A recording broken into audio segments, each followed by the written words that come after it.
Right. Hey everybody, hope y'all having a good weekend. We're doing our Sunday sound off. Uh, I'm gonna say the rules like I always do. No hate, no racism, no sexism. Won't be tolerated. You know, if you come in here starting crap, you're gonna get blocked. And it's simple. If you get blocked, you gotta go through the person that blocked you. That person's gotta go through me to get back in. Um, with that being said, uh, our special guest this week is Mr. Mike Lucker. Mike Law. Most of y'all will know who he is. Uh, if you don't know who he is, go check out his channel, because if you're in the small engines, he's got some stuff you can. Mike, you want to tell us a little bit about yourself, how you got started, where the journey started, where it's headed? Well, when it all first started, let's see, my father back a couple of years ago, we wanted something to do together, and we didn't have a lot of money. We didn't have, we didn't have a lot of resources. We didn't know a lot of people. We just moved to Florida. We didn't have a lot of money, so we wanted something to do together. So he seen an ad in the newspaper that said, "Oh, lawnmower racing." So we all went down to the lawnmower race. We never heard of it. We never knew nothing about it. So we went down there, and this lawnmower race and was behind a church. Behind this church was a shell track, not clay, not asphalt, shell, like Florida beach shell. And this is where this track was. And you were running lawnmowers on it. And these lawnmowers were just lawnmowers with the deck took off of it and the pulleys changed and almost no safety equipment. Well, at that time, I fell in love with it because, one, they were quick. They sounded cool. I didn't know a lawnmower could sound so good. So we both fell in love with it. And then we just started learning as we went, building lawnmowers. At the time, there was only maybe one or two YouTubers that were doing lawnmower videos. And then after about the first lawnmower, the second lawnmower we built, then we started doing videos on that, and people started kind of getting into that. And as I started getting into the mower racing more, they enjoyed it. So that's when I continued making videos on that. But as far as the lawnmower racing, we did that for 10 years. We raced lawnmowers for 10 years. I traveled United States with ARMA, Aaron Crowell. We went anywhere from West Virginia, Maryland, Pennsylvania, North Carolina, South Carolina, Georgia. I got a third IMO national title. So we've been around a little bit with the lawnmower scene, and then we started stepping it up with the blue Cub Cadet mower, building motors for it, and just the fabrication alone on the mowers is fun. So it kind of ties everything together. It was just enjoyable both for me and my father, all my buddies. And I'm sure with everyone in this room, they know fabrication, building stuff, and using your hands it feels good. It's pride in doing something yourself and making it work. That blue mower that he used to own is what got me into lawnmower racing. And if you haven't watched any of those videos on that blue mower, that is one mean machine. That's the goal that everybody shoots for, that I know of. And here a little bit later in the stream, me and Mike have kind of a funny story as to how we met each other. But yeah. We know each other personally. This is not just a YouTube thing. We do know each other personally. Mm-hmm. And we got quite a few people in the chat tonight. You guys in the chat, if y'all have a question, post it up in the chat, and then either Craig or Doug or Nate will get your question, and they'll unmute their mic, come on and ask the question, and we'll give Mike. I'm on the chat. We'll give Mike a chance to respond to it. But the small engine thing that we're doing here, Mike, is it was called a group late last night, so I guess that's what we're going to go with. It's more or less just a group of people. Mm-hmm. We're not a gang. We're not a congregation. We're a group of YouTubers trying to help other YouTubers, trying to get the youngs involved and give them a place where they can go get reliable data, reliable resources to do what they got to do to solve a problem and keep them safe in the meantime. And that's what this thing is. That's what this whole thing is all about. And I personally want to say thank you for coming on. It was a last minute thing. We kind of had a long week and it kind of got by us and we didn't have nobody lined up. I just made a phone call and asked Mike, hey man, will you be my guest? And not a second thought about it. Sure. What time? I'll be there. Yeah. And here we are. So I appreciate it. You moved out of lawnmower racing and you're doing some pretty interesting stuff now. You want to tell them about that? Yeah, right now we've actually got a couple projects going on. We've got the latest video we posted. Kind of wanted to see what everyone's thoughts were on that. Is I call it a big block golf cart because it has a Briggs Generac. It's a 35 horsepower big block. Is what they consider it. So that was going to be one project there. So that's just doing exhaust and just a couple little things to do on it. But with that, I wanted to put like a late model nose on it. Kind of don't make it look like a normal golf cart. Maybe put some Hoosier dirt tires on it. Make it look cool. Make it sound cool. You know, different stuff with that.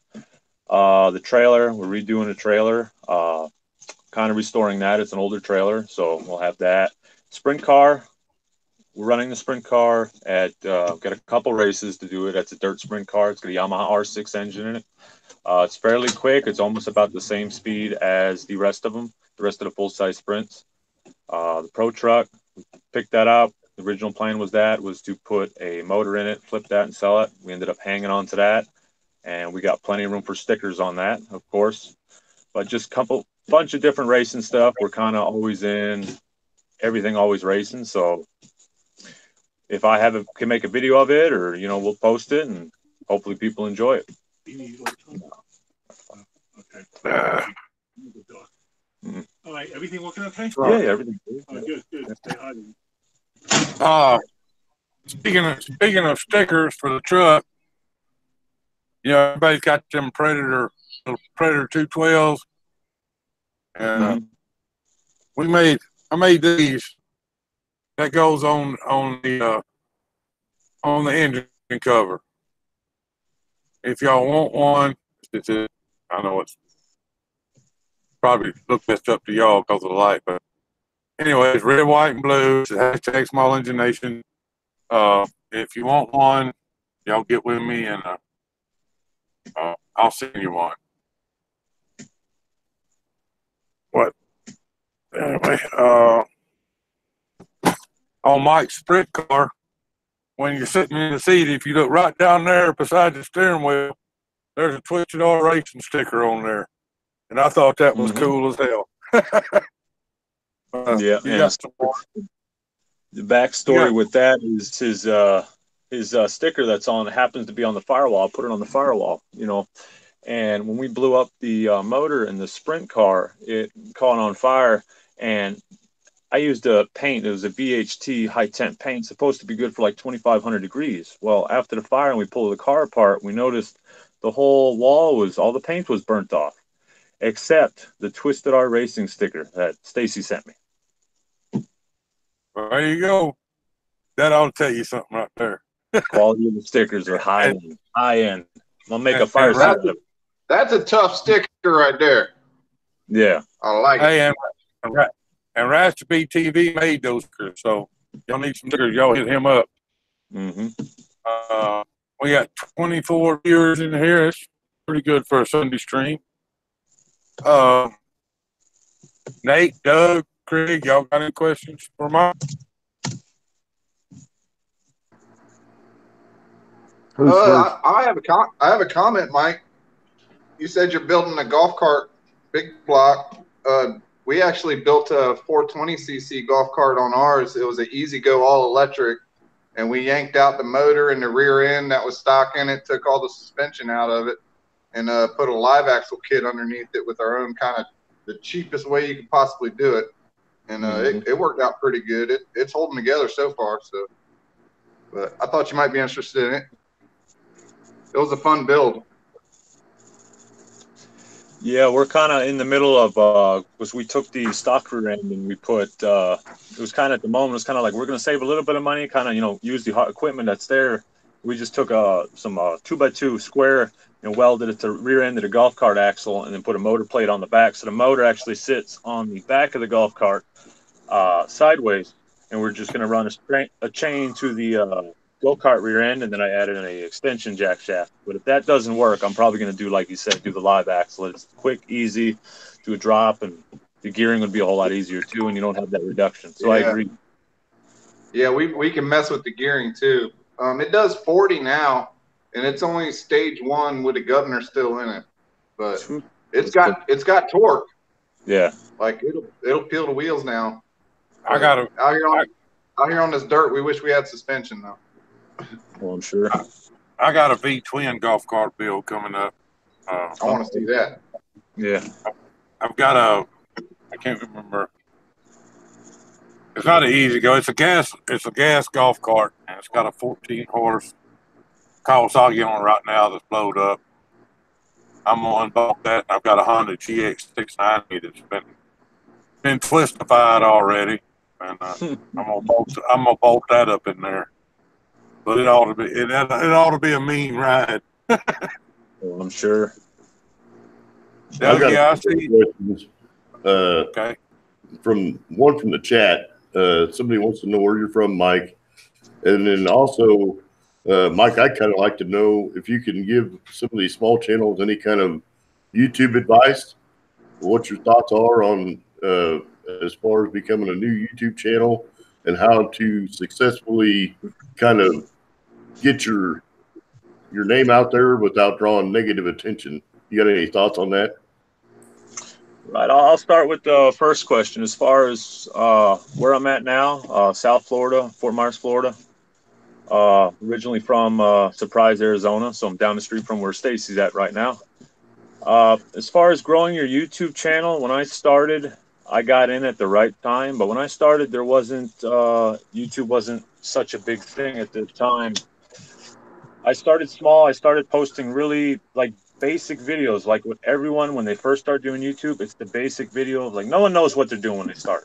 No one knows anything. We're just posting a video and seeing how it goes. And then with each video, you get better. And with each video you make, the more videos you make, the more people are going to see your videos and now possibly be attracted to your channel. As far as tips to growing your YouTube channel or to get more views, people, when they click on a video, they look at the title and then they look at the thumbnail.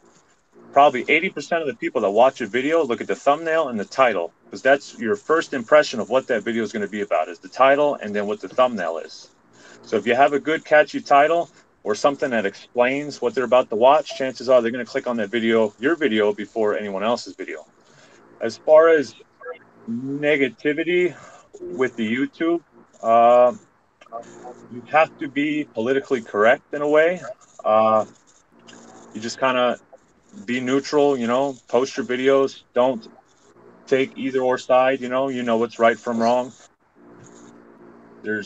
It's kind of a little bit of common sense as far as staying safe on YouTube, and you don't want to. YouTube is very strict on their policies. So if you're starting out on YouTube, watch. I actually had another channel before this channel. It was called V8 Mike 93, and that was the very first YouTube channel I started. That channel got terminated because I violated their YouTube policy at the time. So that channel was shut down by YouTube. Well, I took that knowledge from when that channel got shut down and I put it into this channel and basically read through YouTube's policy so you know you're okay.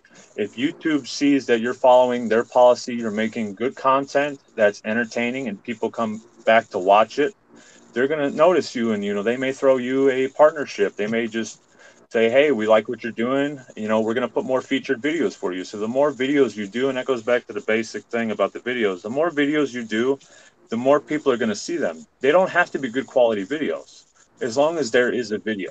People will find you. People will take your video, post it on Facebook or here or there. They'll come watch it. They'll subscribe. Even if they don't subscribe, if they're looking for just that one particular video, they're going to watch it. They're going to like it. Then they're going to send it to someone else. So it all comes back around. It's just patience with YouTube is the biggest thing. Stacy, when he started out, I think it was 3 years ago, Stacy, I think 3 years ago, Stacy had what, 5, 6 subscribers. I mean, he's a little over 1,000. So it just takes time. Stacy's grown quicker than I ever have. It took me years to grow to what I am now. I think I'm at maybe 4,000.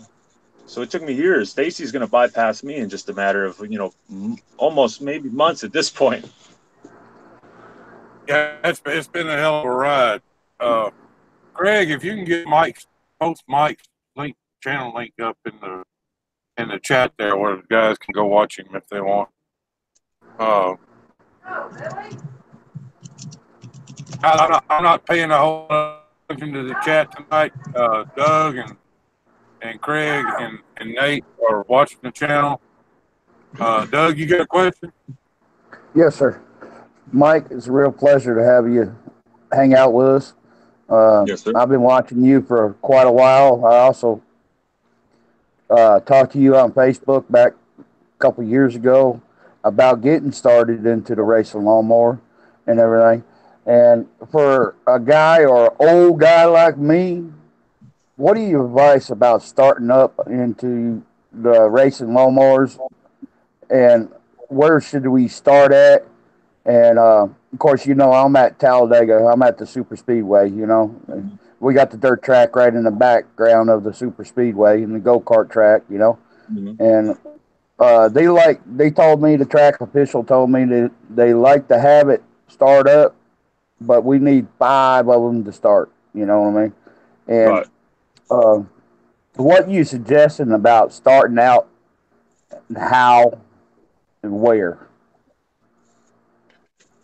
As far as starting out with mowers, I started, and I'll use my experience for example. When I started mower racing, we went for the lowest, cheapest class possible, because that's where you're going to gain your experience. The first mower you're going to build is not going to be, you're going to have problems with it. The first couple mowers or just the first mower, you're going to have problems with it. And that's how you gain your experience later down the road, as far as how to make something better, or how to, run the mower. So I would start the lowest class possible that they have, like US or ARMA or any local group that isn't affiliated with any national club. Start with the lowest class possible, even if it's like a pure stock where you just take the deck off of it and run it.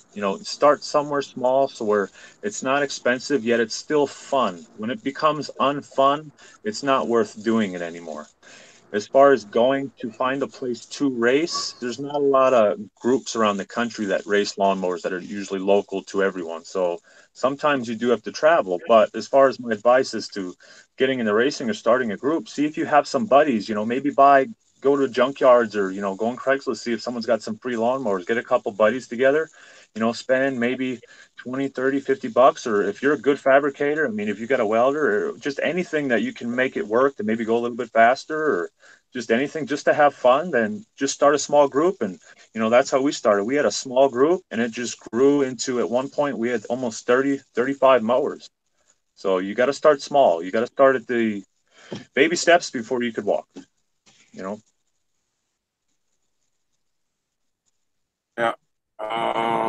Anybody else got any more questions?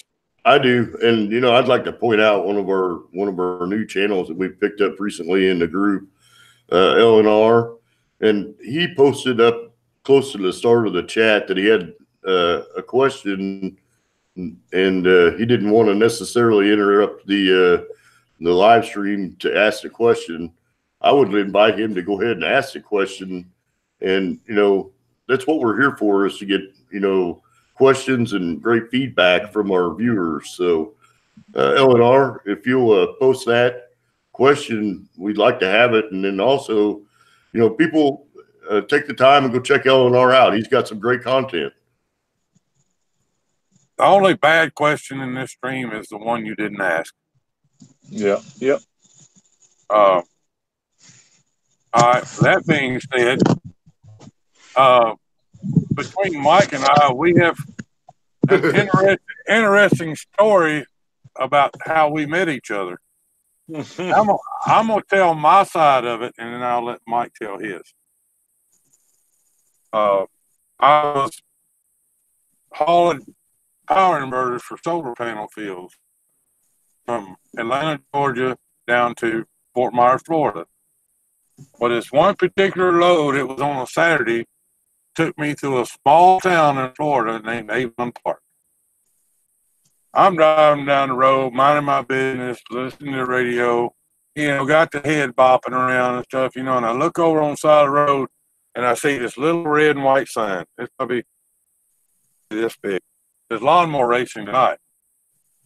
I'm driving down the road and I said, yeah, I got to go see this redneck shit. So anyway, I was out of hours. Someone got me a motel room in Avon Park. And I carried my computer in the hotel room, and I did a Google search for lawnmower racing. And holy mackerel, you do not believe the thing that come up. Well, the first video that I opened is this cat right here on a blue Cub Cadet lawnmower, throwing that thing sideways and just hauling tail around the track. And I'm like, man, that looks like fun. Well, this was about noon that day. And the sign said races started, I believe, at 7 o'clock. All I had was my 18-wheeler, my Kenworth. So I unhooked my trailer at the hotel, and I drive to the lawnmower track.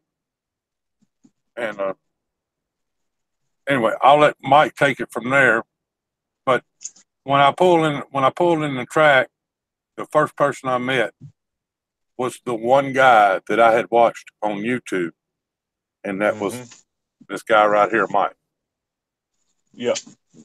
So we unloaded all of our equipment, our mowers and stuff at the track, ready for a normal, and I'll extend normal race night at Avon Park, Florida. So we're unloaded, and all of a sudden we hear, a big truck, come by. What is that? Don't pay nothing to it. We're close to a highway, All of a sudden, this guy pulls up with this big truck, just big tractor, just pulls up and parks it in the pits. In the pits, just puts the truck right in the pits. So we're like, who's this guy? Maybe he's lost or something like that. So we don't pay no attention, and it's a beautiful truck, It's a nice truck, just don't know why he's in the pits or who let him in. So we're there, working all of a sudden, and then, Stacy comes up, oh, this is that mower and this and that, oh, he extended himself, he said he watched my videos, and to me, I was blown away, very few people, you meet in real life say they watch your videos. So I was like, oh, okay, cool. We started talking about the mowers, he met a buddy of mine, Sam Miller, and that's, he told me he bought a mower I think it was that night. He bought a mower too, and he was real excited to get into the mower race and just everything with the mowers, and he enjoyed it, and it was just interesting how he presented himself to everyone at Avon Park with it's like if he rolled up in a limo. I'm known for making an entrance, I guess. Yes, you are. Yes, you are. If y'all don't, I had an 05 Kenworth W900, great big old laid out, decked out, lights all over it, everything. And when I went to the track, the owner of the track met me on the road. And he said, you can't go down to the parking lot because you're going to get stuck. And I said, well, okay. Do I need to leave or what? He said, no, I'll put you in the pits right by the gate. So, and then my truck barely fit through the gate. I got through the gate and I pulled over and I just backed up to the fence right there. Well, me being the self-conscious person that I am, I look around. Everybody in the pits is standing up looking at this idiot in this 18-wheeler parked in the pits at Avon Park. And I'm like, I don't know if I want to get out or not. And I'm sitting there in the seat and I look over and I see that blue Cub Cadet lawnmower. And I'm like, holy cow, that's how I was just watching at the hotel. Well, I jumped out of the track and run over there. introduced myself to Mike, and I spent that whole night with my camera videoing races and stuff and talking to every person that I could possibly find to talk to about lawnmower racing. And before the night was over with, sitting up in the stand, I had put my first racing mower sight unseen for $3,000, and it was 4 months before I got back to Texas to pick it up. But me and Mike have been friends ever since, and he's helped me. He comes across parts and stuff that he thinks I can use, and vice versa. And we kind of swap stuff back and forth like that. Mm-hmm. You know, we may go 2 or 3 months without talking to each other, but we keep up with each other. You know, what's going on, this, that, and other. And you know, he's over there in Florida, so when the hurricanes come through, I always make sure I make a phone call. Hey, man, you survive, you know, and all of that. So, yeah, it was that's a funny story. That's a unique story. But since I've been on YouTube, I've met well over a dozen different YouTubers. I've actually met them in person. Matter of fact, these 2 guys on the panel, Nate and Doug, I've met personally, and Craig, our wives think we're dating, but I should have known him. I should have known him all my life, but you know. Stacy had to buy a burner phone for Craig. Oh, my wife had to mortgage the house to pay my damn phone bill, keep me in data. We got a lot of questions. Go ahead, Craig. I threw that link up for go-karts and motorcycles and etc. You know, and do a raid, and then I'm also going to throw up the LNR shout-out video. You know, you guys, let's support each other like we do. So let's rock on with that. Yeah, y'all see those links in the chat room. Y'all go check them out. And I don't know what Power Fart is. A Tornado or a Power Fart, tell them Twisted sent you. And like their video and show them a little love with that red word on there.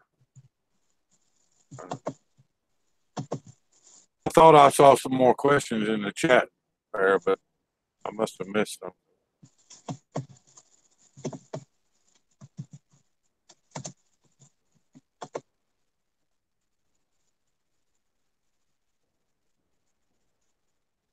Bartano, I guess I'm saying that right. He wants to be rated again, so y'all go check him out, hit up his video, leave a comment. Y'all know what to do. Mike, what's your race schedule look like for this year and next year? What are the goals? The goals for racing right now, well, this week we have, which is going to dictate pretty much how a good portion of the season to go. So this upcoming weekend, Friday and Saturday, we've got Henry County Motorsports Park, which is a small family-owned dirt track. It's been there for years. We've got that. Basically, what we got right now is Speed Weeks, which you call Winter National. So it's just every week is racing. So the goal is to get through that without damaging the car. Or, you know, we want to finish good. We don't want to damage the car. We'll get through that. After that, we kind of get a little bit of a break. So then we're going to go ahead and jump back on the truck, get that back going again. The truck I'm excited for, we're going to be running a dirt track with the truck, which is going to be fun. So that'll be good with the truck. Little dirt action. I like the dirt. It started with the mowers on dirt. I like the dirt. I like the way it feels, and it's fun. Less drama with dirt racing too. Is your focus mainly going to be on the sprint car or the truck this year? Well, we're kind of, you know, I like the sprint because it is small. It's, you know, you don't need a big team to run it. The truck is mostly going to be local, so I don't think we'll run a lot of truck races.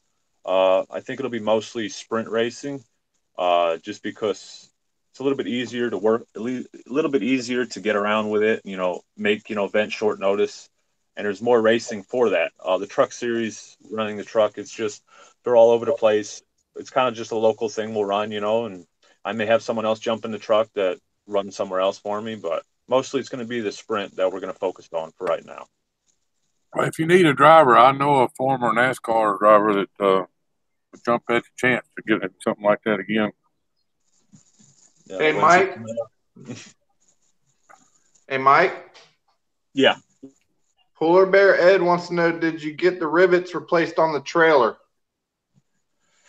Yeah, I went ahead and did the other side of the trailer, the passenger side of the trailer. I've got to get smaller rivets because the rivets that I was using, the 3/16 large head, work for the middles of the trailer, but towards the front and the back of the trailer where it butts up against the angle iron they use for the frame, the head's too big. So instead of cutting the head at like a half moon, I'm going to get a smaller head rivet or just a standard head rivet and then rivet those in on the sides.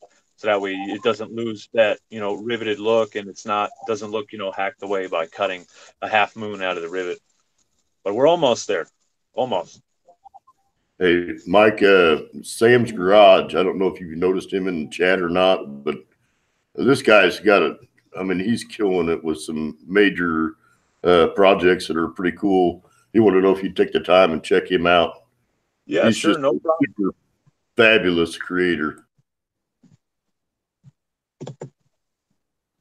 Man, some of these young guys, this guy, Sam's Garage, he's taking these little electric razor go-karts like you get at Walmart, and putting 212 gas engines on them and shit.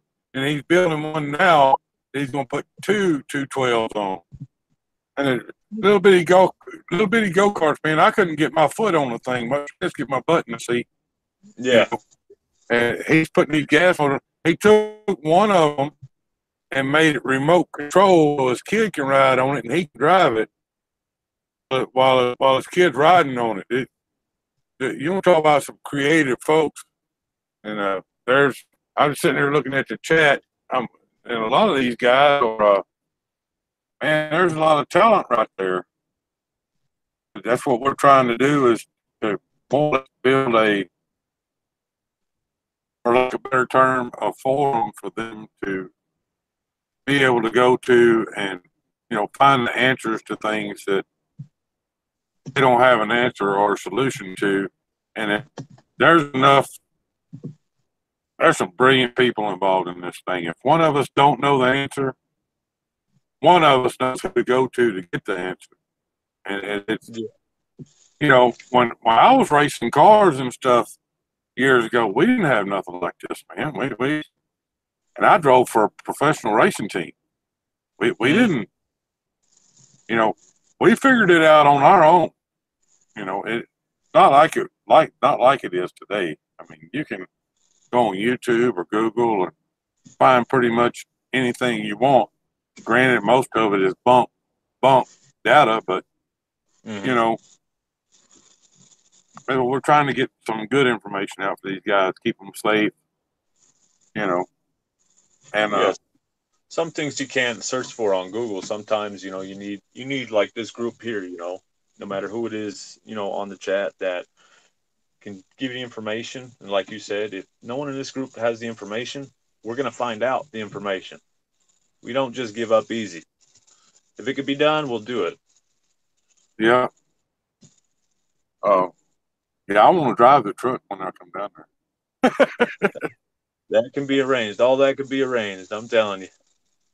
We can make it happen.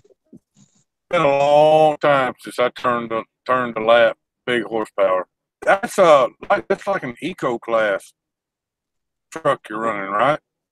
Yeah, a crate class. It's basically, it's like a metric late model with a truck body, and you got to run a crate motor.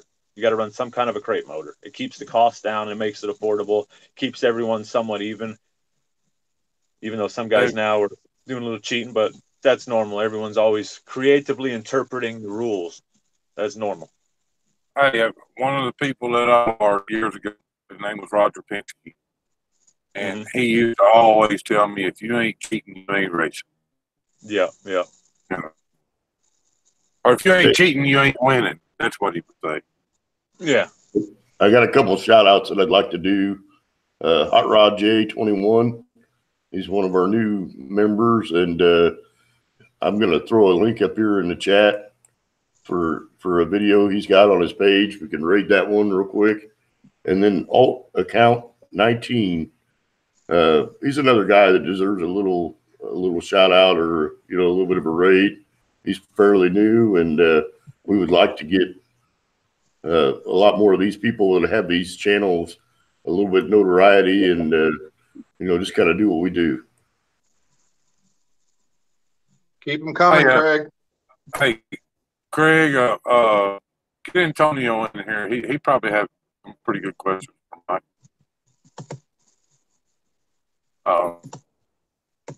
It just blows my mind. I can't say it enough that the response to what we're doing here just blows my mind every time I look at one of these live streams or even just turn my YouTube channel on, and one of these guys that we're affiliated with just put up a video, and then I go on there, and the first thing you see is hashtag Small Engine Nation. That just that makes you feel good, makes you feel good to see that kind of stuff. And we're going to continue going on the route we're going.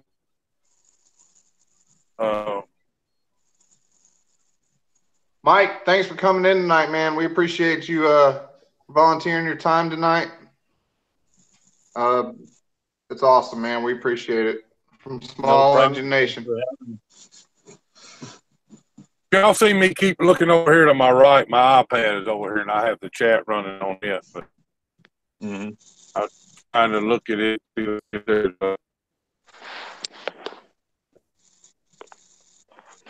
any new questions. There's Antonio. What's up, brother? How's it going? You got any questions for my buddy Mike there?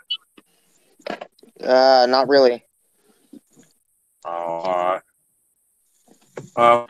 Do me a favor and mute your mic, and if you question, unmute your mic and I'll say something. I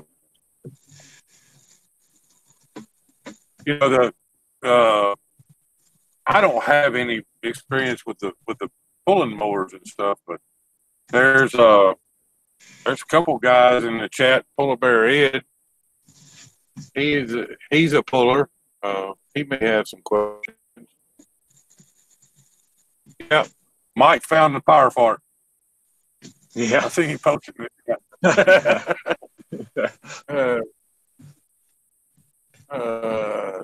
Well, I actually got a question for Ed on his Polar. I watched one of the videos where you were starting it up. What size carburetor is that? You're running a super single on that. Is that like a 34 millimeter, 36 millimeter? I mean, it seems like a fairly large carburetor. Is it gasoline or is it a methanol or?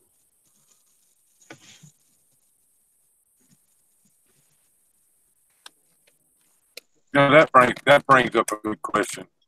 I'll watch for his comment there, Mike. I'll let you know when he comments. Okay, no problem.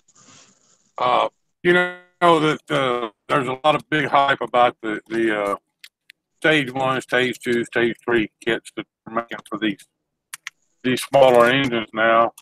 And one question I get the most is how do you determine what size carburetor to run? And how do you determine that? And then I'll tell you how I usually do it. Well, there's a such thing as too much carburation kills horsepower and is bad for an engine, and also under carburation. Usually, how I used to do it, and actually still do it, is you measure the intake port. Like, let's say your intake port is a 1.5. Your carburetor throat should be no larger than that. I mean, it could be like a megaphone, but you don't want it too much larger than that because you're really not doing much. You can only cram as much air as your head or your intake will allow you to. As far as jetting and stuff like that, it's a visual thing. Also, it's hearing the motor. But So I've done it. I use velocity. I don't go bigger on carburetor than I do. I don't put the bigger carburetor on there than no bigger than the intake valve. And Okay, yeah. I do my jetting and adjustment and stuff off of reading the spark plug and the exhaust tube. That's how I usually do it. But there's several different. There's more than one way to skin a cat, you know. Yeah. There's Birdman Express and Mark. Mark will have some good questions for this guy. Yeah, I was about to say Birdman's in the house, and Ed responded. That was a 1.2-inch Kohler carb on a C14. I'm going bigger this year and running on methanol. Yeah, that'll be good as far as the Sunday maintenance with your methanol, but that'll be good for you as far as how cooler the motor's going to run, and then the actual power increase that'll be with it. But that'll be good. That'll be real good for that. Didn't you have some experience with some pulling mowers or something, Mike? Seemed like I remember you talking about them one time or another. Yeah, Sam Miller his son and them used to run, and actually his brother-in-law too. They were big into the pulling at one point, and they were basically everything we do for the racing mowers, the opposite of. So make the pulleys even larger on the rear end, even smaller on the front end, gear it down, bigger tires, put massive amounts of weights on it, and running like a stock motor. And they were doing more or less not pulling. They did a couple pulls, but it's mostly like tug of war. Like, they're hooked up to each other, and they both, wave the flag, and they, see who they'd pull over the line.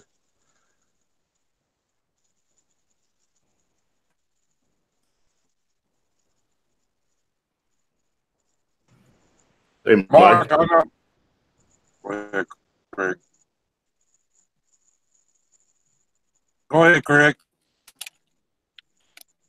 I was going to ask Mike if he had a future project that he would like to point out, or if he's got something in the works that might be kind of fun and interesting for the people in the chat to look out or check out or look for. We've got a big block golf cart. We're going to start working on that. I'm actually going to start doing a couple more golf cart things because it seems to be there's a demand for gas-powered golf carts. Once a lot of people, when they have a golf cart and the electric batteries go dead, it costs $580, sometimes almost $700 to change the batteries. Well, you could do that, or you could go down to Harbor Freight and buy that little 6.5 horsepower motor for when they have the coupon for $100. So that seems to be the going thing now, is putting a little gas motor on golf carts and making them run. You're saving money, and it's also better because you don't have to worry about charging batteries. You put gas in it, and it runs. But we have the big block golf cart, I'm calling it, 35 horsepower Briggs Generac motor on it. The motor itself came out of a generator, I believe it was a 15 kW generator, and we swapped the crankshaft over on it from a tapered shaft to a straight shaft. So that'll be the power plant for that golf cart. But we'll be doing a couple more golf cart things, possibility in the future of maybe another mower build. That's a possibility. We're not sure on that yet.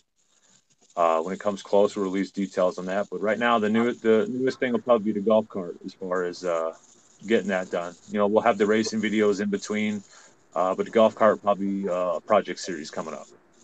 Hey, Mike, I got one for you. Are you going to try to figure out a reverse? Because that's always a booger.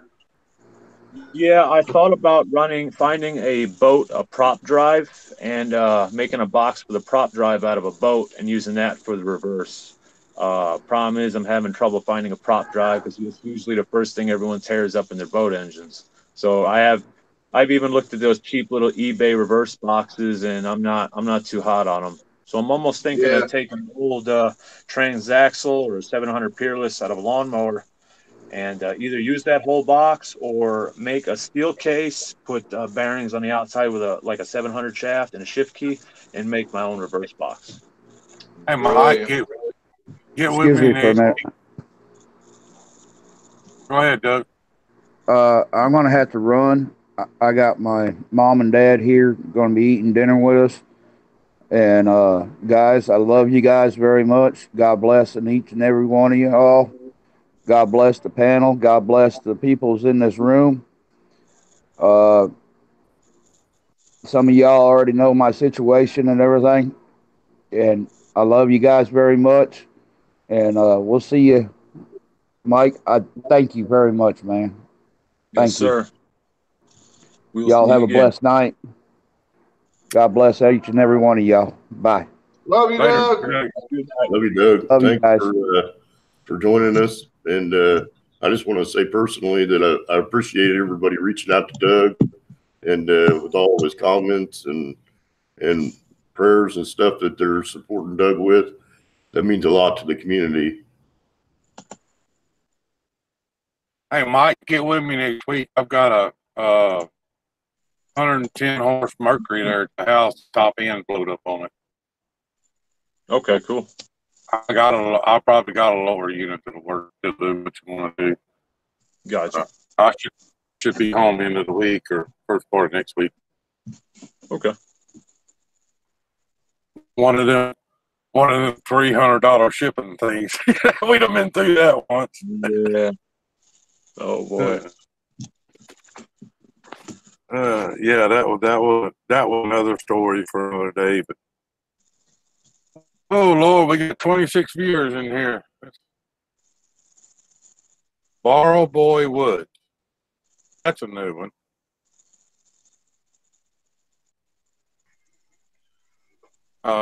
Anybody in the chat? Y'all, if y'all got any questions, y'all put them in the chat there, and we'll do our best to get them answered. The small engine deal. What I tell the younger guys, Mike, is it doesn't matter if it's a single cylinder or a V12. All work the same, and all an engine is an air compressor. Mm-hmm. Air and fuel in, air and fuel out. And you got to have three things to make it work. You got to have compression, spark, and fuel. Yep. And it's that simple, but a lot of people try to complicate it with, I like seeing the guys experiment with stuff like the turbochargers and stuff like that. I don't see the benefit in it, but I like seeing it. Hell, it makes for an interesting video. Yeah.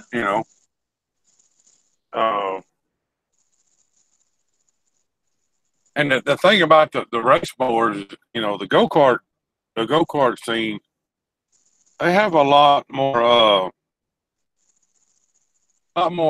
seem to have a lot more parts availability than we do in the lawnmower scene. Yeah. I mean, we make a lot of our stuff ourselves, Right. Mm-hmm. or take an existing part and modify it to make it hold up to 50, 60, 70, 80, 90 horsepower, Mm-hmm. And half the time after that, we break it, even though we build it up. Yeah. And that blue mower that Mike, do you still have? You sold that mower, didn't you? Yeah, I sold it to a buddy of mine who lives on the island, Pine Island, but he's still running it. Still running it today. He put a stock holder on it, and it's actually faster than when I had my big motor on it. Because I fell into that whole train about big power, fast speeds, this and that. Well, he runs faster with a stock Kohler motor on it, besides maybe a little head work and a carb, but no big bore, no cam, nothing like that. He runs faster because he get the rear tires to hook up. Yeah. Me, I was just blowing the tires off. Yeah. The horsepower is only beneficial if you can get it on the ground. Yeah. If you're spinning, people don't believe me when I say this, but if you'll drive slower, you'll actually turn faster laps. Mm-hmm. And a lot of people don't understand it. Of course, I'm like everybody else. I'm a hammerhead. First I want to get out there and see how fast it's going to go. Yeah. Me and Bird Bean Express, we have kind of a funny story. I bought that mower when I was in York, and my very first race in the hot laps, I had done become friends with Mark, and he was there. He was racing, and we got out on the track, and I'm thinking, yeah, I'm gonna get turned fast laps with some other people. I've driven it on the track by myself or with one other mower. I got out there on the hot laps, and I go through 1 and 2, and I'm coming down the back stretch, and I got that Kawasaki wound up. And I look down, and I see chunks of belt flying out from underneath it. And I'm like, oh, shit, I got to get off track. Well, Mark was on the outside of me, and I was going a whole lot faster than he was. So he moved way over to the right, and I come by him, got in front of him, and cut it to the right real hard, trying to make the track exit. Well, I made the exit, but I didn't clear that hay bale at the end of it. And you want to talk about, that was my very first lap of my very first race on a racing mower, and Mark has not let me live it down since. And I almost quit after my first lap. I cracked 2 ribs, bruised the crap out of my hip and my shoulder. And but I went ahead and I finished the race weekend, and I got up the next morning, and luckily I had my nephew with me, or I'd have probably still been sitting there, because he loaded everything up in the trailer and stuff. I couldn't do nothing. It was all I could do to breathe. Mm-hmm. Yeah, that was my first experience on a racing lawnmower. I'd like to think I've improved a little since then. But yeah, Mark to put in the chat, he's got mufflers on his mower. So, and that Kawasaki I had, you can watch the videos. It's the loudest thing on the track. And he said he could hear me coming, and I was off in it. But, I heard somebody jump in like they wanted to ask a question. Hey, Katana. Yeah, I was just gonna see if Mike saw Tractor's comment. He said, "Put his butt on that tractor. He'll get some traction." Yeah, no, I did see that. Yeah, I just thought it was funny. Yeah. Tractor said it. Tractor's a good dude. He's the one we were telling you about that had the surgery on Wednesday, I believe it was. Oh, buddy. And, believe it or not, he was in a hanging room with us, shooting the shit with us an hour after surgery. And we were all like, man, you need to be recovering. He was there. He's dedicated. Hey, Mike, Sam's Garage also posted a little bit ago that he'd like to take one of those electric golf carts and put a motorcycle engine on it. Yeah, that would be real fun, real powerful. If you do that, please put a roll cage on it. I've seen too many people with stock golf carts flip them over and get all messed up. So if you do that, put a roll cage on it. But that'd be cool to see. That'd be real. That's some good advice, Mike. That's some good advice. All of this stuff, the speed and all that is fun until you get hurt. Yeah. And I'm not trying to discourage anybody from building high horsepower, small engine stuff, mini bikes, go-karts, lawnmowers, hobby horses. I don't care what it is. Everybody wants to go faster. But do it safely. Build some safety into what you're doing. Right. Widen them out. Do anything you can for safety, because once you go off, you hurt yourself. It's too late at that point, and some of them injuries can be life-lasting, and you don't want that. If you want to continue doing what you want to do, then you got to more safety. Just think about it before you do it. That's it. And lawnmowers, go-karts, mini bikes, the same principle applies. When you start building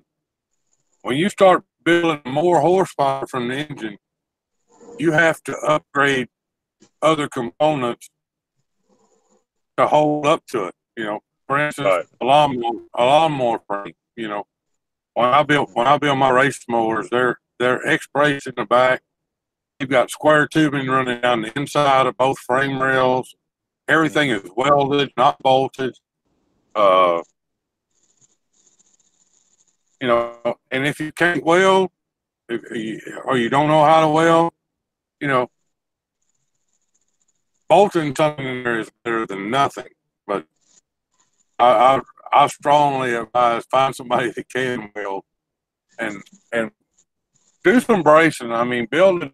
You know, Caution Cameron. That's a not dogging another channel. They're big channel, but they built that big Performance 670 lawnmower, and when I crashed it, that crash was due to frame flex. I don't care what anybody else said. Yep. That they didn't have that thing braced, and when it flexed, it broke. And well, y'all saw what happened. I mean, Ike went for a ride. I got a question for Katana. Did you get your brake lines fixed on that truck, Katana? No, you can eat.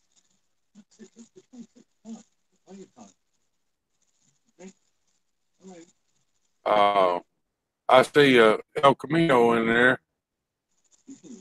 I think the light shining through the windshield here, and I can't hardly see my iPad. But Matt, if that's you in there, remember me telling you about the guy that had the fastest lawnmower I'd ever seen? This is him on the panel. When he comes back, I'll tell him about Matt's one. Stacy. Yeah. I got to go eat dinner. I'll be right back. All right. Antonio, you got anything, brother?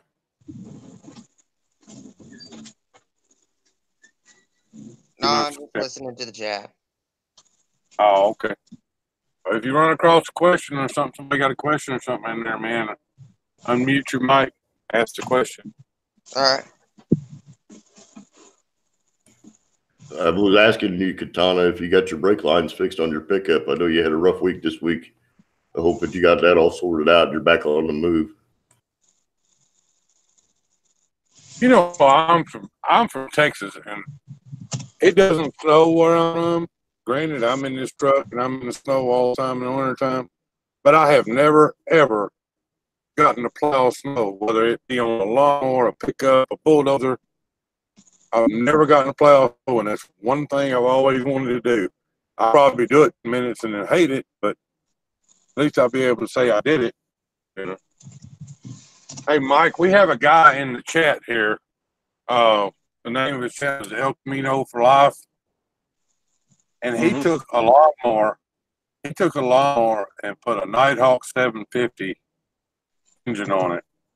And it's got 9.5 feet of chain. Running it. But that thing is, man, it is a monster. Nice. I'm going to go look at it. Yeah, I got to see the chain.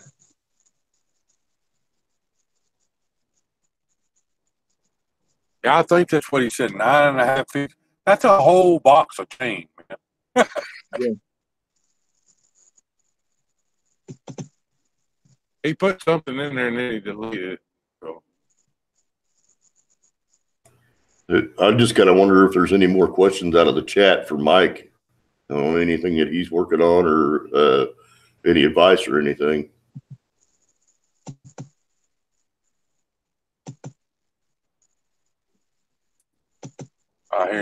I hear him beating on his computer over there. You need a hammer? Who, me? Yeah. I hear you no. bumping on your computer. I was looking at El Camino's video here. Yeah, it's a Honda Shadow 750 engine. It's got 9 foot 10 inches of chain underneath. Yeah. Yeah, I see it now. It looks cool. But good Lord, there's a lot of chain. Like I said, man, if it can be done, the people in this community and on this live stream, if it can be done, it can be done right here. Right. And that's what, how I wound up being the interview person or whatever, I'll never know. Because, to be honest with you, I suck at asking questions and trying to interview people. But, you know, I'm doing the best I can. If anybody else wants to jump in at any time, you're welcome. But I'd just like to ask Mike if he's checked out Tractor's chopper build. That is an extremely awesome build. The man built a chopper out of pipe in his garage from the ground up, and that's a pretty sweet machine. So the amount of talent that's in our community is probably unreachable. yeah, I don't know where else you could go and find the resources that I don't want to say that we've put together here, but that has come together here. Maybe that's the correct way to say it. It just blows my mind, man. I watch these new channels and these guys, like Sam's Garage, for instance, taking them little bitty electric battery powered go-karts and putting gas engines on them and just having a ball with it, you know. I've seen guys take shopping carts and build go-karts out of them. And one of the things I'm looking at doing is I'm going to take 4 transaxles, 4 hydrostatic transaxles, and I'm going to put them under one motor. And instead of having a steering wheel, you're going to drive it with sticks. And I'm going to call it the Modozer. And I've almost figured out how I can put tracks on it. I'm going to do it to where all 4 rear ends pull at the same time. And when you pull the handle back, it locks the brakes on one side, and that's how you're going to turn. And vice versa.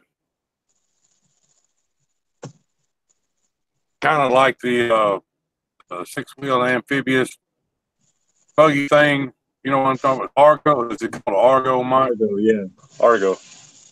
Yeah, I'm gonna build something similar to that out of lawnmower parts. You know. I'm gonna put it in the ATLTF competition. I don't have time to do it this year, but I'm gonna try to do it next year. Of course, I just gave away my build, so maybe I won't do it.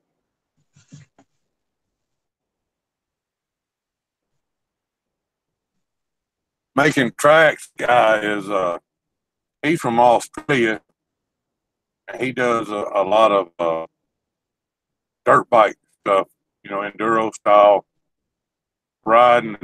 Man, they get wild on them bikes. I've hauling tail down the trail side by side, and the trail's just wide enough for one motorcycle. You know, crazy stuff. But he can ride. Hey, Polar Bear Ed wanted to know how you store methanol, or if anybody stores it, if they have a preference in steel or plastic. As far as methanol, what I do with the methanol is you don't leave it open to the air, because methanol is going to pull moisture. Storing it dark place that doesn't have too much temperature change. Like right now, I've got 54 gallons of it. I've got it sitting up on wood blocks and covered up with a blanket. So the temperature, we try to keep the temperature the same on it. Once you open it, you know, you've got a lifespan on methanol, but once you open it, you don't want to, you know, leave it open. You know, like Florida, we're very humid most of the time. Right now, we're not too bad, but when it's very humid or no humidity, if there's any moisture in the air, the methanol is going to pull it in there. And if you look at the methanol, you can tell how much, in a way, how much moisture is in there, or if it's diluted by the color of it. Methanol should be almost like crystal clear, like water. When it starts getting like maybe cloudy or like a yellowish tint, you know it's got moisture or pollutants in it. Only take as much as you need. Don't take so much, or open a jug and take, you know, let's say you only need 5 gallons out of a 15-gallon tote. Don't take 6 or 7 and then put it back in that tank. Once it's out, you leave it out, because that methanol has already been out to the air. You don't want to possibly recontaminate the good fuel. So just keep it capped, keep it off the concrete, you know, try to keep the temperature the same, keep it out of the sun. The sun will destroy methanol over time. That brings another question for me is storing your ride if you're running methanol in it. I know you don't want to leave it methanol in there for weeks at a time, you know, because it plays havoc on the fuel system. Yeah, the methanol, like in the sprint car with the methanol, usually like if we race Saturday night, we get done Saturday night, Sunday morning, I'm up bright and early in the morning bleeding the methanol out of it. If you don't do that, and I've had it happen, I skipped 2 days of bleeding it out, and it clogged my fuel pump up. It locked my fuel pump up completely. Bunch of fuel lines. They call it white worm. It coats the fuel lines, the pumps, everything with a heavy white crust, and it'll make fuel lines that start off this big, and over time of not cleaning it or blowing it out, make fuel lines like that and cause a huge restriction in your fuel system. So you have to maintenance Sunday. You're done racing Saturday, Sunday morning, you're out there doing the maintenance on them, blowing through some lubricant oil. And I mean, it's more intensive. Gasoline's nice because when you're done racing, you can leave it in there. If it's not ethanol, you can leave it in there. You'll be fine. But with methanol, you gotta get it out of there. That, and I prefer methanol because it's a bigger power increase. It's safer than gasoline. Gasoline burns the more BTUs than methanol does. It's a lot cooler fuel, and it's a slower burn, so it's a lot safer to use and handle. Just don't drink it. Don't try not to get it on you. You know. The thing that always scared me about the alcohol was when we were running sprint cars, you know, the big sprint cars, we would run alcohol at them a lot of times. And we would be out on the track, and when alcohol burns, if it ain't dark outside, you can't see it. Yeah, it's clear as day. Yeah, it's clear as day. You can't see it. We did a burn test here on some older methanol with some clouded methanol to see how it burned. And daytime, you can't see it. Nighttime, you maybe get a little bluish tint to it, but you can't see it. So if you ever see them old videos back in the day when guys were running F1, I think it was F1 or Indy cars, where they were running methanol and they had a pit fire, you see them guys jumping up and down, you know, in the pits, and that's because the methanol is burning, but no one could see the flames. Yeah, I'm sorry. I'm sorry, but all I can think about is that dang Daytona Nights movie with Will Ferrell running around. He's all running around. That's all I can think about when he was talking about that. Is fun. Talladega Nights. Yeah. I lost a good friend of mine when we were sprint car racing. He turned his car over, and it was a daytime race, probably 2 or 3 o'clock in the afternoon, and it didn't look that bad. Anytime you wreck in a sprint car, it's dramatic, because the first thing that happens is that wing disintegrates and flies everywhere. But when the car finally settled, you know, nobody thought it was a big deal, and we went around the track again. And when we come around the track back to the other end, looked up and noticed the plastics on the car were melting. Nobody realized that car was on fire, because it you know, and finally at some point the plastic started to smoke, and that guy died in that car at the racetrack because of the delay of alcohol. And I think the next year or so after that, the class we were running, they outlawed alcohol. You had to run gasoline. You could run 110, 115 octane gasoline, but you could not run alcohol, for the simple fact that they couldn't see it burn. It's just what I wanted to hear before race, Stacy. Thank you very much. Well, It's if true, the though. shit Down gets, there. Mike, a little bit of advice: if the shit gets hot, get out. Yeah, yeah. Hey, did you see Ed's question, Mike? Yeah, the top end lube. Yes, I run a top end lube. I've got a VP top end lube. You can buy it in any performance shop. Even Amazon sells it. You have a top end lube, which you put in your methanol, which helps. It's methanol is a dry fuel, so when you run a top end lube, it's basically almost like a crude. It helps your rings, helps your cylinder walls, because methanol will destroy everything. If you leave it in there, it'll destroy everything. So when you run the top end lube, you're also helping your cylinder walls, your valves, your guides. It's helping everything out. As far as the blow through lube or the fuel system lube, any type of alcohol fuel system lube. You know what? You don't even have to do that, because I'm running injection. I can't run gasoline through it because of my bladder. It'll destroy the bladder. But in your case, just run some race fuel or gasoline through there off your carburetor. It'll run really rich, but after you're done running the methanol for the weekend, just hook up a little tiny purge tank or something and just run a couple a couple ounces of gasoline through the carburetor and the engine, and that should lubricate everything. I wouldn't even worry about the blow through lube. Yeah, on my race cars, when I'm storing them during race season, wintertime I drain everything. When I'm storing them during race season, I run 110 octane fuel. So I just turn the fuel off and at the bottom of the tank and fill the tank up. I leave it steady. I leave the fuel in the carburetor. Mm-hmm. So the 110 doesn't have what is it that drove ethanol? Yeah, it doesn't have any of that in it. It's ethanol free, and it doesn't draw moisture the way regular pump gas does. And I've had over the years, I've had one or two issues with that, but the two times that I can think of, my son went and got gas, and I think he put my $10 a gallon I gave him for the 110 fuel in his pocket and went and got me some 93 gas.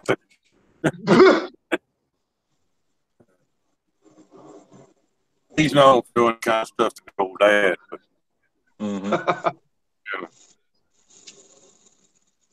But, Birdman Express. Do you put any additives in to help the motor start? If it's cold out, like we ran East Bay and the temperature got down to 40 degrees, methanol is naturally cold. It's naturally cold fuel. It could be like in Florida, it could be 90 degrees outside, but the tank is still cold. When we were up at East Bay, we tried starting the car. It was about 40 degrees, very low 40s. For Florida, that's cold, and it takes a little bit longer to ignite the methanol because the engine's cold, the fuel's cold too. You can use gasoline if you wrap a gas-soaked rag around the intake or the air filter, or just some carb cleaner. You can get it to light off there, so you just want to build a little bit of heat into it. But usually, if you have good compression, you shouldn't have a problem firing it off.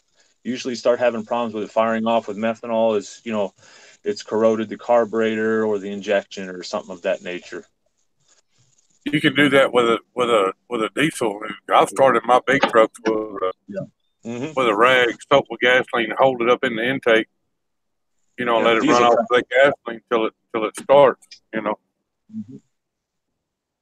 You better have a grip on that rag though when she fires, because it'll suck it out of your hand. Oh yeah. Polar Bear.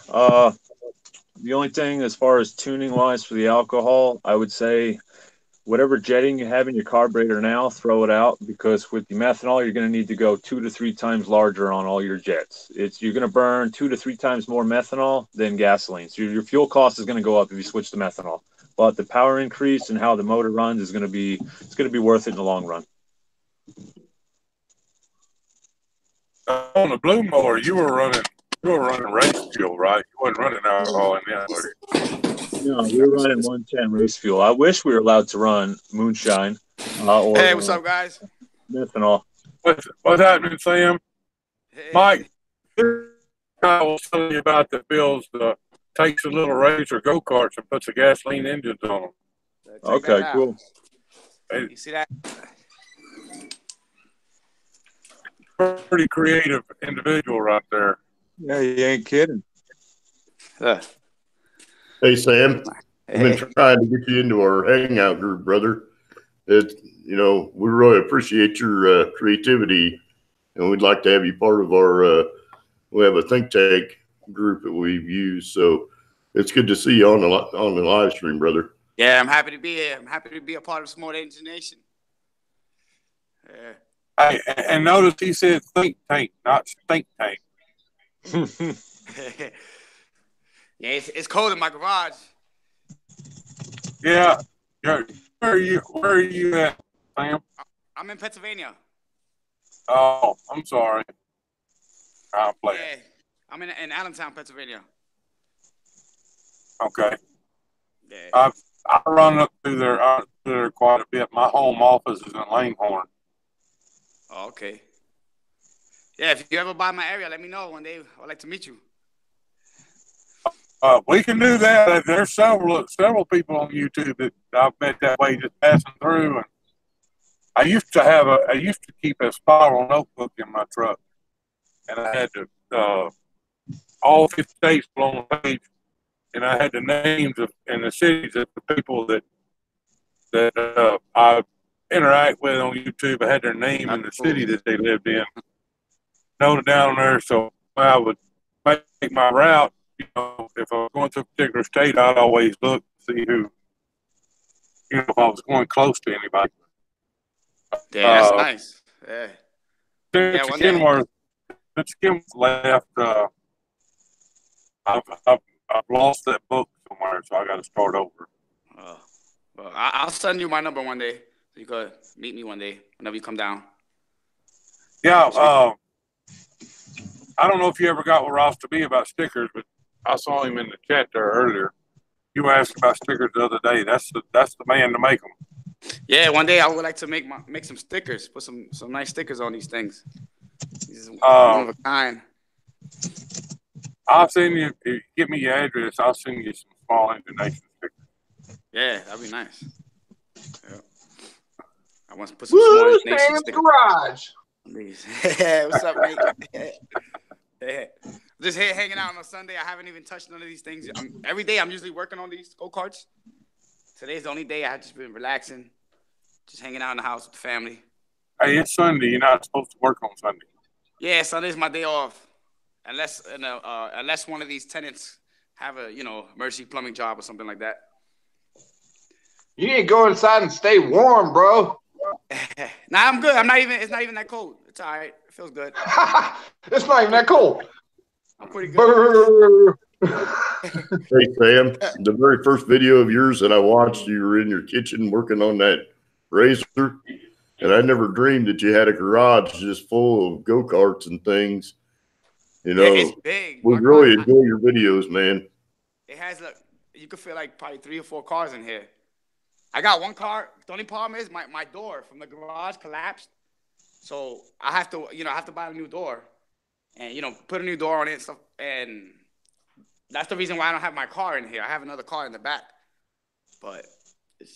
So that door is really, whenever I go riding, I have to take apart the door, take the go-karts out, and then put the door back together, load up the go-karts, and then do the same thing. It's the process. Sam, you said you had some Jaguars? Yeah, I got two Jaguars. I'd like to see those one day too. Maybe I could show you if the reception is not that bad. Let me see. That would right be now you're crystal clear right now. Yeah, that'd be a cool video. Yeah, I got one of the Jaguars is in the outside, and then the other. Maybe I could show you through the. Let me see. Through the window, if the reception might break up, that's fine. I got bad Wi-Fi in this garage. Let me see if I could show you guys. You still see? All right, look, basically, you see this? This is the attic of the garage. Can you still see? It's kind of dark, but I have a whole bunch of stuff. Like I have everything you could possibly think of Like from the weirdest thing, like I have everything. You can name it, I probably have it up here. But look, let me see. You guys, it's kind of dark. He said his garage is attic. Yeah. Look, can you guys see that out there? I don't Kinda see dark. nothing. Yeah. Shoot a video and put it up tomorrow. Yeah, I'll do that. Because you can't really see nothing from in here. It's too dark. You my boy, Sam. Sam, there's a go-karts, motorcycles, and etc. is asking about your electric to gas conversion videos. And, people in the chat, if you don't know Sam or if you haven't subbed to him, go check his channel out. I mean, this guy is really just all over the map with projects. And go-karts and motorcycles, etc. Sam will get back to you too. He responds to chat. He'll get back to you. Yeah, He'll help you out. Yep, I respond to everybody. Hey, Christine. I see Christine in the background back there. Check this out, guys.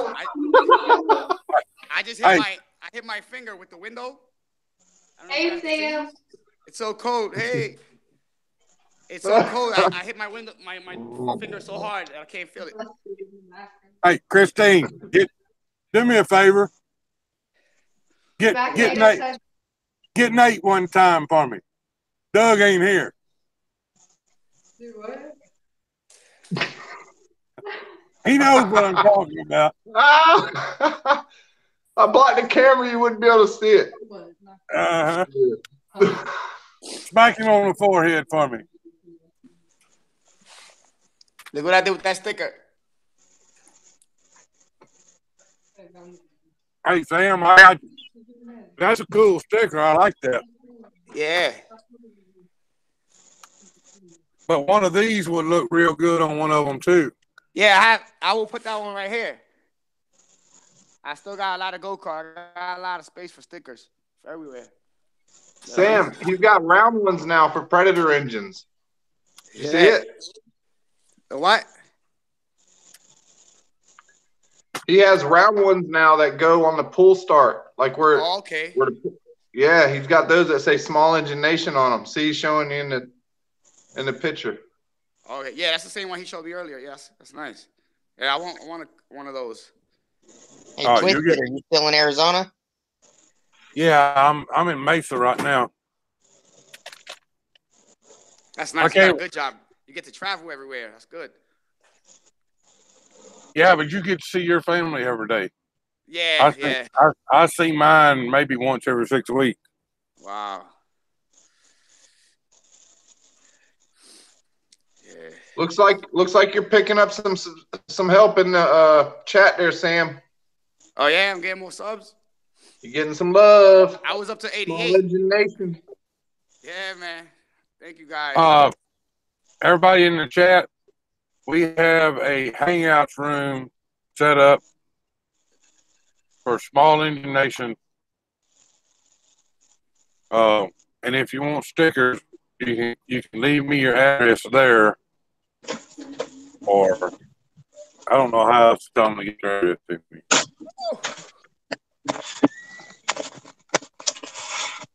I don't know if they want to drop their email in the live stream, and me and Craig will either take it down and then delete it. Yeah, that's what I did. That'd be the easiest way to do it, is just drop it in the live chat and we'll immediately delete it. I mean, it's your email. You give it out to everybody anyway, just about. Yeah. Hey, I want to say congratulations on your engagement, Sam. And we're looking forward to that. You know, we want to have a family-oriented group, and it's important to us to try to keep it family-friendly. But, you know, it's also, we want to support each other's families as well. It's our user channels. Yeah. Yeah, that's why I want to make sure my channel is all about, you know, family friendly, because a lot of kids watch this too. Yeah. So, like, it's real important. You know, sometimes my buddies, they come and they start cursing, so I had to delete those videos because, you know, it's not good. It's not, you know. We have a user in our group, Sam, that's going to be doing some tutorials on video editing. and that might help with a lot of stuff. So yeah, that's the thing. I'm not too good at editing because I really don't have time. I'm always fixing houses, and when I do have time, what I do is I spend the time with my kids, or I just come in the garage, build stuff. But I need to take some time to learn how to edit stuff. I don't edit anything. What you see is what you get. I mean, yeah. I have to agree with Stacy. I mean, we lost my. I don't edit anything either. I just post it as is. If I make mistakes, then other people can learn from them. One thing I like to do is I like to turn the engines on. I like to turn the engines on the first time so you guys can see my mistakes. Like the other day, you seen that motorcycle went crazy? That was like a live gone wrong. But that was hilarious. Yeah. I almost ran my mother-in-law over. Well, I kind of like my mother-in-law, so that wouldn't be a good thing for me. But I know a lot of people that would enjoy that. Yeah, I love my mother-in-law. She's cool. She was. Mike, you broke up in the middle of whatever you were saying. Yeah, I was agreeing with Stacy. The video editing, it's you don't really need a bunch of fancy stuff. The better videos are the ones that don't have a bunch of editing and just kind of get to the point and do the video, and that's better than seeing a bunch of flashy stuff. That seems to be more like the people to do like the everyday vlogging or like the video gaming and stuff. What we're doing is, we want to see the good stuff. We want to see the engineering, the mechanics behind it, So it's not too important. Yeah, I don't look for it. The only thing I use my editing software for is I'll do clips. I'll show a certain part of something, then I'll stop, and then I'll come back to that, and I'll do several clips. That's the only thing I use editing for, is to just put the clips together to make it one continuous thing. But right. As far as taking stuff out and stuff like that, I leave the mistakes in it. I also leave the mistakes in mine. I mean, you're going to learn as much by watching my mistake as you are by watching me get it right. It also prevents people from making the same mistake you made. Got some nice, cool stuff in the mail today. Check this out. Got a new clutch and a new chain for this one. This is just what I needed to finish this project. Look at how small that thing is, Mike. Look, Mike, it's really light, super light. I think this is it could be the world's lightest 212. I think I'd hurt myself on that. I couldn't get a foot on it, much less get my big butt in that seat. That's what I'm saying. It feels kind of dangerous though, because it's gonna be fast. Well, look, could probably pump a bunch of wheelies on it too. It looks like. Look, you guys could fit in this thing. Look. Yeah, we probably could. You guys are fit. I had one of my friends. He's like 6 foot tall. He fits in this thing right here. You got to see him ride. His legs sticking out. It's funny. I'm 6'2", 280 pounds. It doesn't have a workout for me. My other friend Jose, he's like 240 pounds, and this thing actually pulls him. This little go-kart pulls a lot of weight. Now that I got all this parts on it, it's gonna be way faster. I seen a 2-stroke in the background there. What's that 2-stroke? I seen it earlier. No. There's one that's got a chamber on it. A big what do you call it? I seen it earlier. Expansion chamber. There we go. Yeah, expansion chamber. Yeah, that's my RC car. I don't know if you guys okay, yeah, that's the one. That's the one he made RC, Mike. Yeah, he drives it with a remote control. Oh, Puts his kid on it, and he drives it with a remote control. Oh, yeah. Man. That's cool. It's a nice one right here. Hey, Craig. I got go-karts and motorcycles, etc. email, and I got Bori I got his email too written down, and I'll get that to you, Stacy, here before too long after the stream. Yeah, we'll get them Okay. added to the group. I added Bori already to the Small Engine Nation group. So anybody that wants to be part of that group, what we're doing is a lot of research and preparation for future streams, and then also sharing information. So, you know, that's our group box where we do that daily. Yeah, we do a lot of brainstorming, but brainstorming is not the BS that usually happens on there. But Mike, what's your channel? I want to check out your channel. I want to subscribe. It's Mike's Big Block. Mike's okay.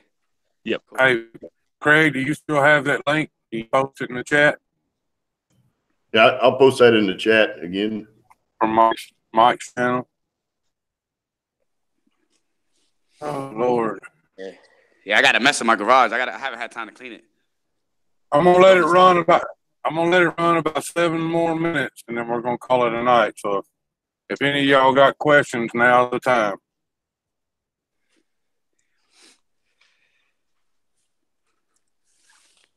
There's a link to Mike's channel. Yeah, I'll check it out after this live. Hey, Sam, I'm going to add you to the Small Engine group box as well. We'd really like to get you plugged into that, brother. Yeah, thanks, Greg.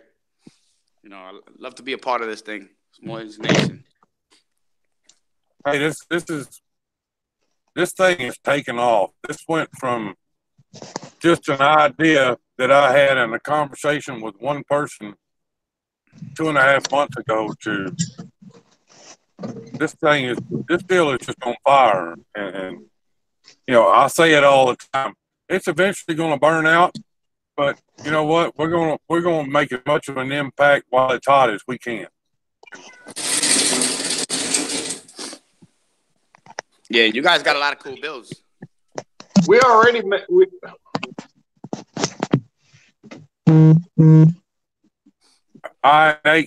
Nate, you're muted. Am I muted now? No, we can hear you. We already helped like at least 10 or 15 channels get from pretty much 10 to 20 subs up to almost 100 or more. So we did our job right there. We're done. We could retire now if we wanted to, but we're going to keep pushing. I don't remember who it was, but somebody said they picked up 40 subs in one night off of a raid night. I don't remember who that was. Do you, Craig? You know what? Every time we do a raid, I get a fantastic response from these channels. And it's fun to take a channel that's got 5 or 6 people following it and bring that up to close to 100 in a matter of a couple of days. And, you know, Sam has been wonderful. I mean, he just really has been putting the content together and kicking it out. The response is huge. And to everybody in the chat, in case you don't know, you know, Small Engine Nation, we're a group, and to participate, all we ask is that when you do your video titles, at the end of your title, just simply put in there hashtag Small Engine Nation, and that puts us all in a group together. Where if you go to Google search or even YouTube search and type in hashtag Small Engine Nation, it brings us all up, not just one of us, not 2 of us. It brings us all up, everybody that's using that.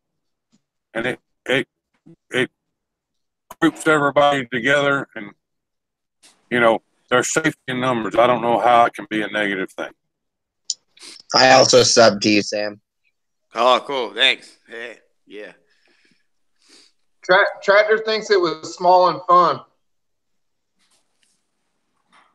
It might have been. Yeah, when you guys rated my channel, I got a lot of subs too. Nate was help. Nate from Go Kart Gone Fishing, he helped me out a lot. When I met him, I had like probably 18 subs or something like that. And you guys helped me out a lot. Appreciate it. That's what this is all about, Sam. Yeah. You know, to help the younger guys and newer guys. Boy, Nate's gonna wear that sticker out for you if you get stuck on anything. That's just what we're trying to do, and I'm having a blast with it. It's hard for me to believe that this was started out with an idea that I had during the conversation with David Johnson, and it turned into this. Yeah. Tater, what are you up to? You're up to something. Captain Jerk. You're up to something. I know. I'm watching you. I'm just advertising. Yeah. Hey, Twisted Dog, when you got Twisted Dog, you got some stickers? Just from random, random ones. Yeah, Stacy sent me some. I got all kinds of stickers, man. Yeah, I want stickers from all you guys. I got a lot of projects. I like them Small Engine Nation stickers. Those are pretty nice. Right. Yeah. These are new. Oh, that's nice. I've got. Check this out. I've got enough vinyl. I'm gonna give stickers away till I run out of vinyl, and then I'm gonna have to figure out something to keep the vinyl going. I don't want to make nothing on it. I enjoy doing it.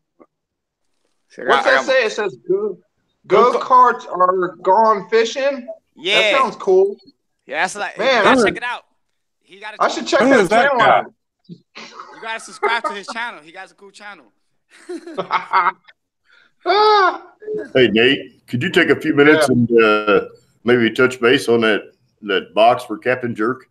Yes, I want to do that actually. So Captain Jerk, I know a lot of you probably seen him in the chat. He might not be in there right now, but he sent this box full of goodies, and what it is it's take something out and put something back in, and me and Johnny and Trevor and Chris from Trash and Treasures, we're all going to take something out. You can take as many items out as you want. You can put as many back in, and we've all kind of picked out something, and we've all, for instance, I took out this. I took out this prop thing that goes in your trailer hitch on your truck. Come on, you guys love these things, right? I've always wanted one of these. And we put back in this, it's some paracord bracelet with a compass and a fire starter on it. So that's what I'm putting back in, So you take something out that's useful and you put something back in that's useful. And that's a great idea. Right. So right now, Captain Jerk wants it to stay in Small Engine Nation for right now. So I'm not going to tell who I'm going to send it to. So you guys got to subscribe to Small Engine Nation. It becomes Small Engine Nation to see who it goes to next. I already know who it's going to. But yeah, it's really cool. There's all kinds of crazy cool stuff in here, like the tripod for a camera, a little mini tripod, bracelet, little Bluetooth thing. There's all tools, screwdrivers, all kinds of stuff in here. It's just a game, It's a flat rate $14 box. It only costs $14 to send it out, and there is useful stuff in here. So it's really cool. Captain Jerk, check him out. He's a good dude. If you do get the box, useful out and put something useful back in it. Exactly. But one of us got to get a rubber chicken and put in there. One of us has got to get a rubber chicken to put in there. I'll work on the rubber chicken and send it to somebody to put it in there. It'll make its way to you one day, Stacy. Yo, Nate, when you gonna make your mini go-kart? Make my what? Your mini go-kart. I gotta find a frame. I got so many motors and no frames. You should make one of these in green. Put your stickers on it. It'll be nice. Then I'll come down to Florida and race you. Get a little razor. Yeah, I found there's two of them for $150. I gotta just drive like an hour and a half to go get them. And then put this modified Briggs on it. Yeah, you could. That'd be nice. It fits. It really does fit. I guarantee it would. Yeah, I'm I gonna know you look make at- it work. I'll keep an eye out. I'll Yeah, keep an that'd eye be out for a nice. stream, and it'll be Sam's Garage inspired build. Yeah, that would be nice. Guys, I made a promise to Victor Stain that I would leave enough time for everybody to make to his channel. He goes live at 7:30 Eastern. We are at 7:17. Mike, brother, I appreciate it. You saved my tail once again, and man, you're welcome. You're welcome on this stream anytime you want to come on. Yeah. And we'll. It's just a big old family here. Yeah, no Yeah. problem. Thanks for having me tonight. Gave me something to do. Yep, Sam, good seeing you on the live stream. Tater. Hey, You know Stacey? how I feel about you, Craig. Yeah, go ahead. Hey, Nate, would you do our closing prayer, brother? What? Yeah, brother. Get Sam to do it. Yeah. Sam, Casey, I left my address in the Hangouts if you want to stop by. okay, yeah, I gotta figure out some way to make me an address book in this computer. I had to get Craig to teach me how to do that. Sam, would you mind doing the closing prayer for us? The what? We always do a prayer on Sunday at the end of the stream. Would you mind doing the prayer? Yeah, I'll give it a shot. All right, Come on, Sam, you got this. go for it, brother. All right. God, thank you, guys. Thank you for Small Engine Nation, for meeting all these good people. And let God take care of Doug. Most importantly, we all want to pray for Doug. Make sure, his health is good. And we all love Doug. And everybody else, got love for everybody. And let God bless us all. Amen. Amen. Amen. Everybody, Amen. it's been another successful Sunday Sound Off. Thank all of you for coming.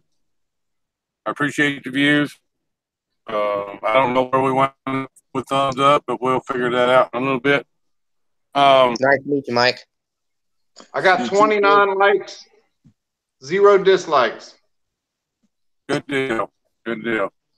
Everybody, y'all take care of yourself. Be safe. As I always say, just bring it. We'll see y'all next time. Nice meeting you, Mike. You too, Stacy.